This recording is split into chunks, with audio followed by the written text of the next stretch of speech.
بسم اللہ الرحمن الرحیم۔ سفر شام سے واپسی۔ جب سفر سے واپس آئے تو میسرہ نے پورے سفر کے حالات سنائے، کارگزاری سنائی۔ خدیجۃ الکبریٰ رضی اللہ عنہا بڑی سمجھدار تھی، انہوں نے اس نوجوان کے اندر بہت عظمت کے نشان ڈھونڈ لیے۔ اس وقت کے جب کسی کو وہم و گمان بھی نہیں تھا، اس نیک خاتون نے اس نوجوان کے اندر بہت عظمتیں پالی، حتیٰ کہ اس کے دل کے اندر خیال آیا کہ اگرچہ غریب گھر کا بچہ ہے مگر صفات انسانی سے مالا مال ہے، لہٰذا کیوں نہ میں اس کو شریک زندگی بناؤں، اپنے سر کا تاج بناؤں۔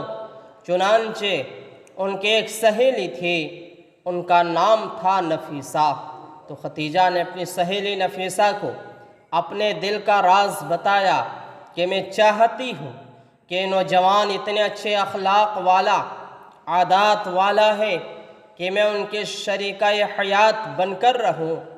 میرے پاس دنیا کا مال ہے اور ان کے پاس حسن خلق کی دولت ہے، تو اس کا کوئی سبب بن جائے تو کتنا اچھا ہے۔ نفیسہ سمجھدار نوجوان لڑکی تھی، وہ کہنے لگی کہ میں تمہاری بات کا راستہ ہموار کرتی ہوں۔ چنانچہ وہ نبی علیہ السلام کی خدمت میں حاضر ہوئی اور عرض کرنے لگی کہ محمد صلی اللہ علیہ وسلم، آپ جوان العمر ہیں، آپ نکاح کیوں نہیں کر لیتے؟ تو نبی علیہ السلام نے فرمایا کہ میرے پاس تو ابھی نکاح کے وسائل ہی نہیں ہیں۔ تو اس نے آگے سے کہا کہ اگر کوئی سبب بنے تو کیا آپ راضی ہیں؟ نبی علیہ السلام نے فرمایا ہاں۔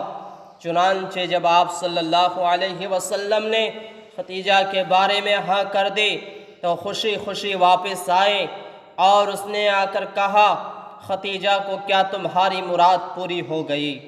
اب اس کے لیے باضابطہ طریقہ اختیار کر لو۔ چنانچہ خدیجۃ الکبریٰ نے اپنی چچا کو اپنے دل کے راز کا بتلایا کہ میں نکاح کرنا چاہتی ہوں اور میری نظر میں اس نوجوان سے بڑھ کر اور کوئی بہتر دنیا میں پرپوزل نہیں۔ تو ان کے چچا نے ابو طالب سے رابطہ کیا۔ چچا ابو طالب بہت خوش ہوئے کہ میرے بھتیجے کے لیے عرب کی بہترین عورت کا رشتہ آیا۔ محبوب صلی اللہ علیہ وسلم کا نکاح۔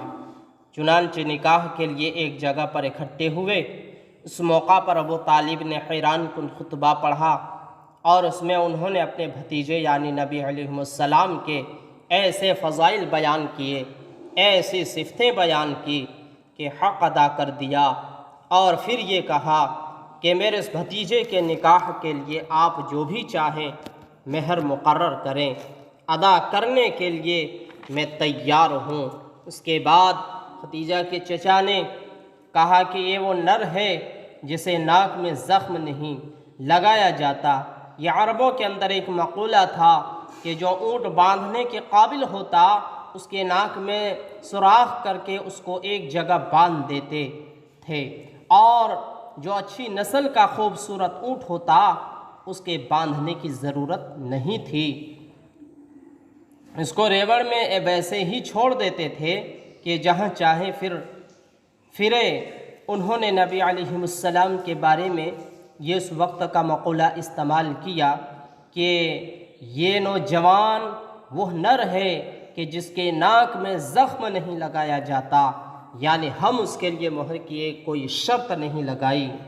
چنانچہ نبی علیہ السلام کا نکاح ہوا اور آپ کے چچا نے اس مہر میں 20 جوان اونٹ ادا کر دیے، جن کو اسی وقت ذبح کر کے پورے شہر کی دعوت کر دی گئی۔